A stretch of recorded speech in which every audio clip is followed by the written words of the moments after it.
दोस्तों नमस्कार, स्वागत है आपका यूट्यूब चैनल एबी टेक में। आज है 27 अप्रैल 2024 और जान लेते हैं आज की महत्वपूर्ण खबरें जो आज के प्रमुख समाचार पत्रों पे छाई हुई हैं और आप लोगों के लिए बहुत ही इम्पोर्टेंट हैं। सबसे पहले यहाँ पर देखिए अपडेट है कि 4 साल से भर्ती नहीं, 751 पद खाली। दोस्तों यहाँ पर बात हो रही है राजकीय महाविद्यालयों में असिस्टेंट प्रोफेसर भर्ती यानी कि जीडीसी प्रवक्ता भर्ती के बारे में। उसी के बारे में अपडेट है कि प्रदेश के 171 राजकीय महाविद्यालयों में असिस्टेंट प्रोफेसर या प्रवक्ता के 751 पद खाली हैं। उत्तर प्रदेश लोक सेवा आयोग ने अक्टूबर 2020 में 19 विषयों के 128 पदों पर भर्ती के लिए विज्ञापन निकाला था। उसके बाद तकरीबन 4 साल बीतने को हैं, लेकिन नई नियुक्ति प्रक्रिया शुरू नहीं हो पाई है। वहीं आयोग की ओर से 2024 के भर्ती कैलेंडर में साफ लिखा है कि राजकीय डिग्री कॉलेजों में प्रवक्ता की स्क्रीनिंग परीक्षा से संबंधित प्रस्तावित नियमावली को शासन से मंजूरी मिलने के बाद ही भर्ती प्रक्रिया शुरू होगी।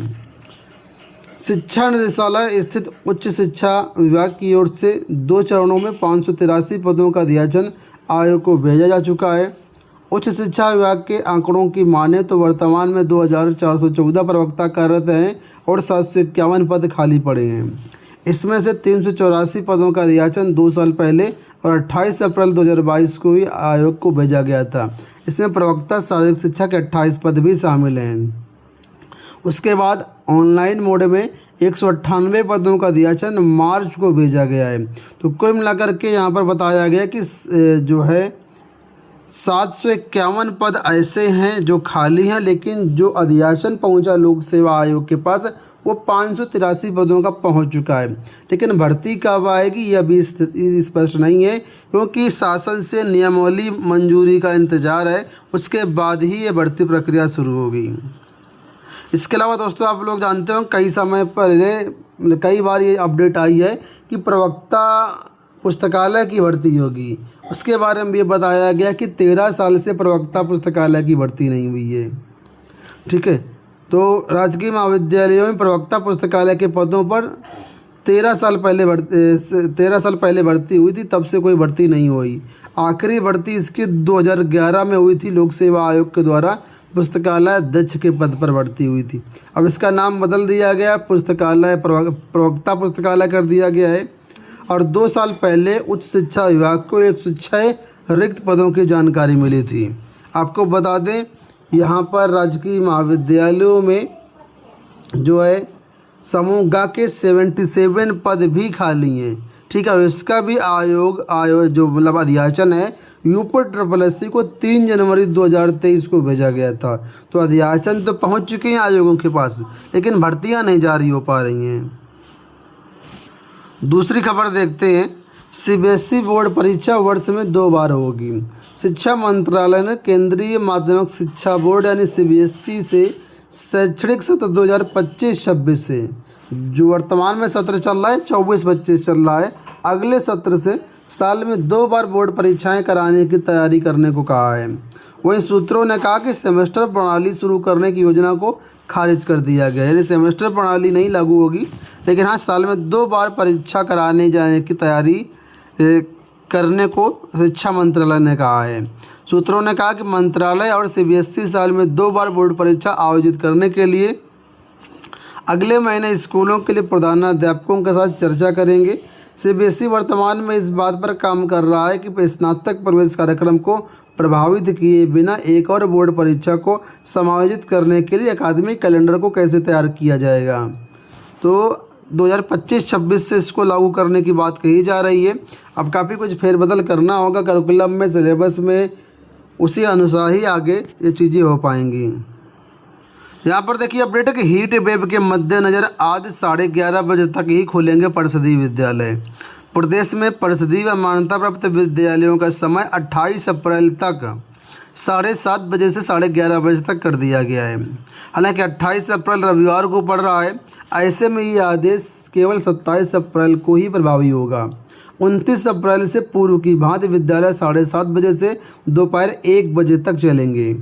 ये आदेश बेसिक शिक्षा निदेशक प्रताप सिंह बघेल ने सभी मंडलीय सहायक शिक्षा निदेशक व बीएसए को जारी कर दिया है। तो हीट वेव के चलते कुल मिलाकर के आज परिषदीय विद्यालय 11:30 बजे तक खुलेंगे, उसके बाद फिर मंडे से वापस 1 बजे तक खुलेंगे। यूपी टेट प्रमाण पत्र को लेकर के यहाँ पर देखिए एक अपडेट है कि डाइट भेजे गए यूपी टीटी प्राइमरी के अंक पत्र वितरण के निर्देश। तो बीएड यानी बैचलर ऑफ एजुकेशन बनाम डीएलएड यानी डिप्लोमा इन एलिमेंट्री एजुकेशन विवाद के कारण उत्तर प्रदेश शिक्षक पात्रता परीक्षा 2021 के प्राइमरी के अंक पत्र वितरण पर लगी रोक हटने के बाद अब वितरण की प्रक्रिया शुरू कर दी गई है। हाई कोर्ट द्वारा रोक हटा लिए जाने के बाद उत्तर प्रदेश परीक्षा नियामक प्राधिकारी यानी कि पीएनपी सचिव अनिल भूषण चतुर्वेदी ने अंकपत्र जिला शिक्षा प्रशिक्षण संस्थान यानी डाइट को भेज दिए हैं। प्राइमरी टीटी में 4,43,558 अभ्यर्थी सफल हुए थे, जिन्हें अंक पत्र की प्रतीक्षा है। आपको बता दें ये परीक्षा 23 जनवरी 2022 को करवाई गई थी, जिसका परिणाम 8 अप्रैल 2022 को जारी किया गया था। इसमें 4,43,558 अभ्यर्थी सफल हुए थे, लेकिन प्राइमरी शिक्षक भर्ती में बीएड प्रशिक्षितों को भी शामिल किए जाने या डीएलएड प्रशिक्षितों की याचिका पर हाईकोर्ट ने प्राइमरी का अंकपत्र वितरण रोक दिया था। फिलहाल अब रोक हट गई है और सभी डाइटों में ये अंकपत्र पहुंचा दिए गए हैं। पीएनपी सचिव ने बताया कि अब कोई अवरोध नहीं है, ठीक है, इस वजह से अब ये प्रमाण पत्र वितरित किए जाएंगे। तो आपको डाइट से ये अंक पत्र मिलेंगे, डाइट से संपर्क करके आप लोग जो है ये ले सकते हैं। इसका वितरण आपको जो है अगले सप्ताह से शुरू हो जाएगा। पुलिस भर्ती पेपर लीक के बारे में अपडेट है कि सेंधमारी के प्रयास मामले में 25,000 का इनामी चेन्नई से गिरफ्तार। पुलिस भर्ती परीक्षा में सेंधमारी के प्रयास को विफल कर दिया गया था। इसमें वांछित चल रहे 25,000 के इनामी को पुलिस ने चेन्नई से गिरफ्तार कर लिया है। शुक्रवार को उसे लेकर पुलिस जनपद में पहुंची और कोर्ट में पेश किया। वहीं 8 आरोपी पहले ही गिरफ्तार किए जा चुके हैं। तो आप लोग देख सकते हैं कहाँ कहाँ से ये जो है सेंधमारी करने वालों को पुलिस गिरफ्तार कर रही है। एक महत्वपूर्ण अपडेट आप सभी के लिए, क्योंकि इस समय लोकतंत्र का पर्व चल रहा है, ऐसे में आपके लिए न्यूज़ ज़रूरी है।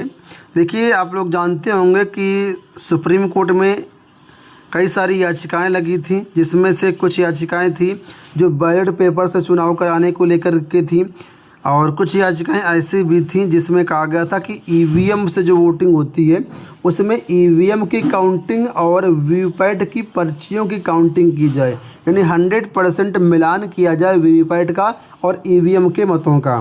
तो ऐसे में कल जो डिसीजन है सुप्रीम कोर्ट की तरफ से वो डिलीवर किया गया है, जहां पर सुप्रीम कोर्ट ने साफ इनकार कर दिया है। देखिए लिखा है, शीर्ष कोर्ट ने खारिज की चुनाव सुधार पलटने वाली तीनों मांगे खारिज कर दी गई हैं। पहली मांग देखिए बोला गया है कि वीवीपैट की गिनती के प्रति सत्यापन की याचिका खारिज।